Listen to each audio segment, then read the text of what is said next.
දොස්තරලා අද ස්ට්‍රයික්ලු. මුන්ගේ අම්මා දන්නේ ඇත්තටම අද කිරණ වැඩේ නම් අසාධාරණයි. අයිදුලන් ඉතින් මේව අසාධාරණකම් කරන්න එපා කියලා තමයි කියන්න තියෙන්නේ.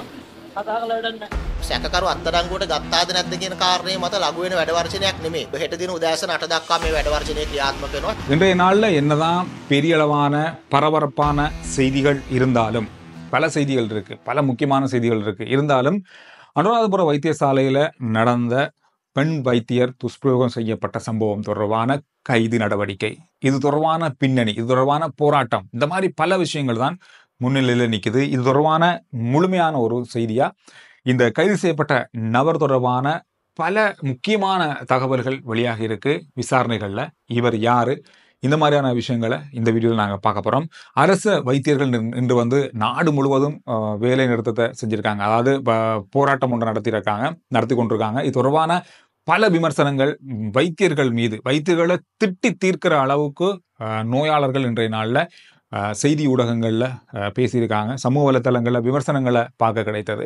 இந்த மாதிரியான பல விஷயங்கள் இருக்குது. ஏன் இந்த போராட்டம் இன்னும் தொடருது அப்படின்ற பல கேள்விகளுக்கான பதில்கள் சொல்லப்பட்டிருக்கு.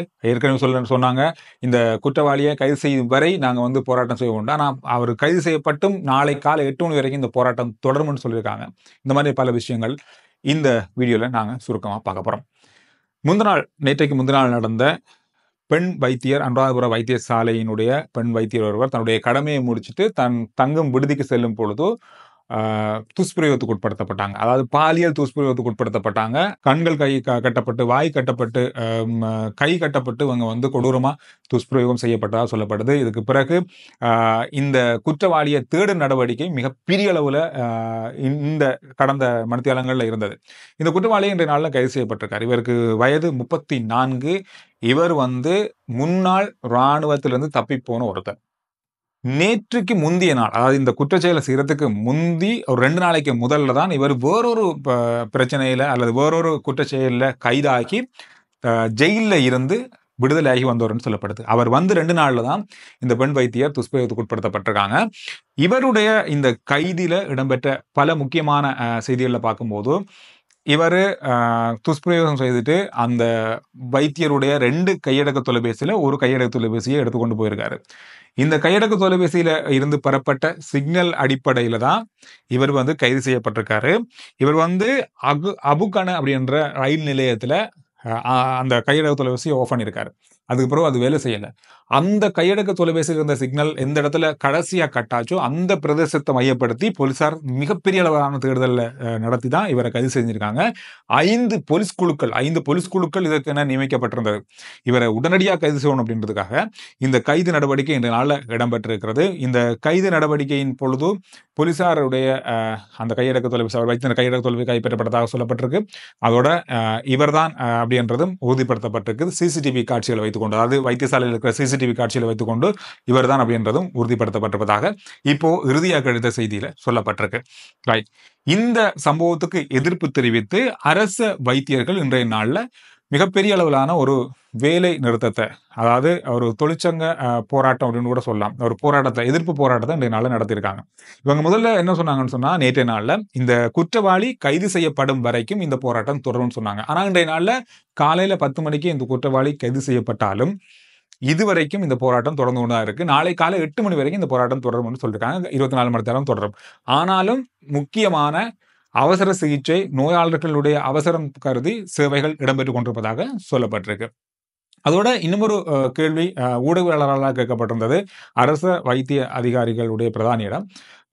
இப்போ வந்து இந்த போராட்டம் நடந்தாலும் நீங்க வந்து அரச வைத்தியசாலைகள்ல மட்டும்தான் வந்து உங்களுடைய போராட்டம் இருக்கா, அதாவது இந்த வேலைநிறுத்தம் இருக்கா, தனியார் வைத்தியசாலைக்கு இது இல்லையா? நீங்க தனியார் வைத்தியசாலையும் பல வைத்தியர்கள் இருக்கீங்க, அவங்க அங்க வேலை செய்ய மாட்டாங்கடா, இல்ல அங்கேயும் நாங்க வந்து வேலைநிறுத்தலாம் இருக்கோம், இன்றைக்கு தனியார் வைத்தியசாலை எங்கேயுமே அரச வைத்தியசாலையில இருக்கிறவங்க வேலை செய்ய மாட்டாங்க அப்படிங்கிற மாதிரியும் அதுல சொல்லப்பட்டிருக்கு. சரி, இதோட சேர்த்து அரச வைத்தியசாலைகள் சங்கத்தினுடைய பிரதானி சொன்ன இன்னொரு விஷயம் என்ன சொன்னா, இந்த சம்பவத்துக்கு அரசாங்கத்திடமிருந்து தீர்க்கமான சரியான ஒரு பாதுகாப்பான பதில், இது இனிமேல் இது நடக்காது அப்படின்றதுக்கான சரியான பதில் வேணும் அப்படின்ற ஒரு காரணத்தை வலியுறுத்தி தான் இந்த போராட்டம் இன்னும் தொடர்கிறது.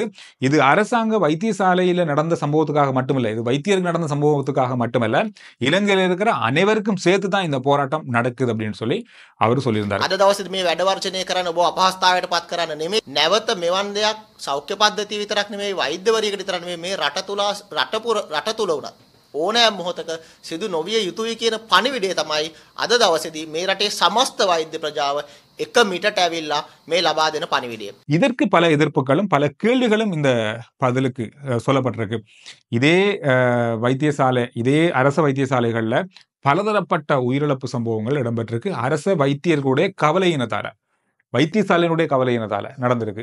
இதுக்கு அந்த நேரத்தில் வைத்தியர்கள் எந்த விதமான எதிர்ப்பையுமோ எந்த விதமான ஒரு பாதுகாப்பையுமோ இனிமேல் இந்த மாதிரி ஒரு சம்பவம் நடக்காது என்று கூட சொல்லலை. ஆனால் இன்றைய நாளில் எல்லாருக்கும் சேர்த்து நாங்கள் இது பண்ணுற போராடுறோம் அப்படின்ற மாதிரி சொல்லியிருக்காங்க.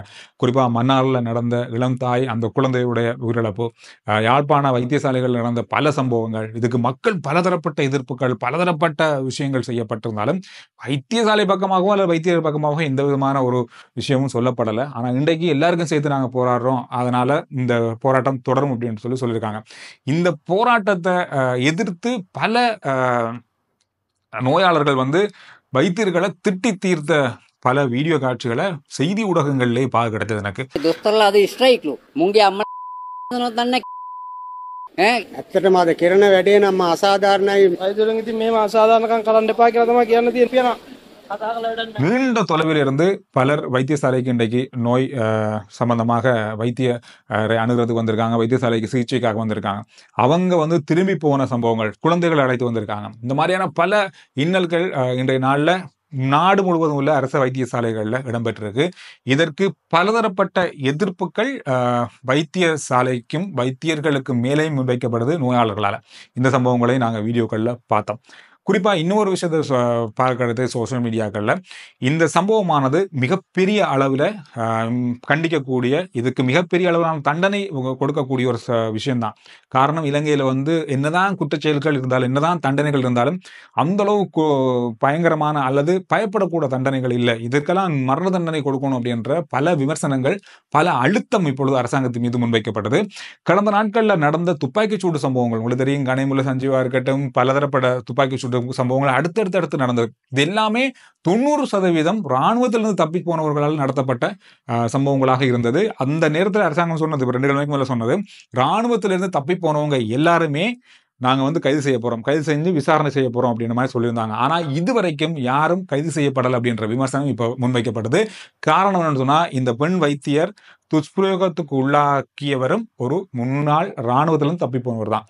அந்த விஷயம் இன்றைய நாளில் பார்க்க கிடைத்தது. எனவே இந்த மாதிரி பல விமர்சனங்கள் இன்றைய நாளில் இருக்குது. இந்த செய்திகள் மேலே பார்க்கக்கூடியதாக இருக்குது. மேலதிகமான செய்திகளாகவும் இந்த தகவல்கள் இன்றைய நாளில் பார்க்கக்கூடிய விஷயமாக இருந்தது. நீங்கள் சொல்லுங்கள், இன்றைய நாளில் நடந்த அல்லது வைத்தியர்கள் செய்த இந்த போராட்டம், இந்த வேலைநிறுத்தம்ன்றது எப்படி நீங்கள் பார்க்குறீங்க? உங்களுடைய கருத்துக்களை இதை பதிவிடுங்க. அதோட இன்னும் ஒரு செய்தி, தேசப்பந்து தென்னகோன் முன்னாள் பிரதி போலீஸ் மா அதிபர் இவர் தேடுற நடவடிக்கை கிட்டத்தட்ட 15 நாட்கள் நடக்குது. இதோட 2-3 குற்றவாளிகள் தேடப்படுறாங்க. இதில் இவர் பிரதானமான ஒரு குற்றவாளியாக இப்போ மாறி இருக்காரு. இவர் தொடர்பான செய்தி தொடர்ச்சியாக வந்து கொண்டே இருக்கு. இவருக்கு விதிக்கப்பட்டிருந்த நீதிமன்ற உத்தரவு, இவரை கைது செய்யும்படி மாத்தறை நீதிமன்றம் செய்த உத்தரவை எதிர்த்து அல்லது அதனை இடைக்கால தடை விதித்து மேல் முறையீட்டு நீதிமன்றத்தில் ஒரு மனு தாக்கல் செய்திருந்தாங்க. அந்த மனு விசாரணை இன்றைக்கு எடுத்துக்கொள்ளப்பட்டிருந்தது 12ஆம் தேதி. இது விசாரிக்கப்பட்டிருக்குது. இப்பொழுது 17ஆம் தேதி இதற்கான தீர்ப்பு வழங்கப்படும் என நீதிமன்றம் அறிவித்திருக்கு. இந்த விஷயம் இன்றைய நாளில் இன்னும் ஒரு முக்கியமான செய்தியாக பார்க்கக்கூடியதாக இருக்கு. ரணில் விக்ரமசிங்கே அவர்கள் ஐக்கிய தேசிய கட்சியினுடைய ஒரு கூட்டத்தில் இன்று கலந்து கொண்டிருந்தார். பல ஒரு குழப்பமான சூழல் அங்கே ஏற்பட்டிருக்கு. இந்த பதவி நிலை வழங்குற சம்பந்தமான ஒரு விஷயம் பலதரப்பட்ட கேள்விகளால் ரணில் விக்ரமசிங்கே கோபமடைந்து உட்காருங்க அல்லது இருங்க, சிட் டவுன் அப்படின்ற அளவுக்கு சொன்ன பல விஷயங்கள் என்னால் சமூக வலைதளங்களில் பார்க்க கிடைக்குது. அதுக்கு பிறகு 2-3 பேர் அதிலிருந்து கோபப்பட்டு விலகி சென்ற காட்சிகளும் இந்த வீடியோவில் நான் பார்த்தேன். எனவே இந்த செய்தியும் இந்த நல்ல கொஞ்சம் சமூக வலைத்தளங்களில் பார்த்த வீடியோக்களில் அதிகமாக மக்கள் என்னடா இது நடந்திருக்கு அப்படின்ற தேடுற விஷயமாக மாறி இருந்தது. எனவே இந்த விஷயங்கள் தான் இன்றைய நாளில் அதிகமாக பார்க்கப்பட்ட மிக முக்கியமான செய்திகள். RG Chandru report YouTube channel, Facebook page, WhatsApp channel எல்லாத்தையும் ஃபாலோ பண்ணுங்கள். அடுத்த வீடியோவில் நான் உங்களை சந்திக்கிறேன்.